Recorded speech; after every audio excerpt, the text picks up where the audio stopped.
नमस्कार मंडळी. तर दरवर्षी आम्हाला आमच्या कुलदेवतांना पुरणपोळीचं नैवेद्य हे दाखवायलाच लागतं.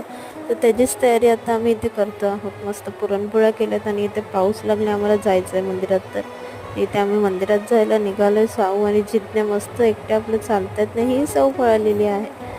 ते इथे आम्ही पोचलोय मंदिरात आणि ताट असं तयार करतोय. ते मस्त पुरणपोळ्या ठेवल्यात, अगरबत्ती ठेवले, देवाला दाखवलं आहे नैवेद्य. ह्याच्या अगोदरही मी देवांचं मंदिर इथे एक्सप्लोअर केलं होतं माझ्या व्हिडिओमध्ये. मस्त असं छोटंसं मंदिर तयार केलेलं आहे आणि ही जिज्ञा इथे आमची पाया पडायला आली आहे देवांच्या.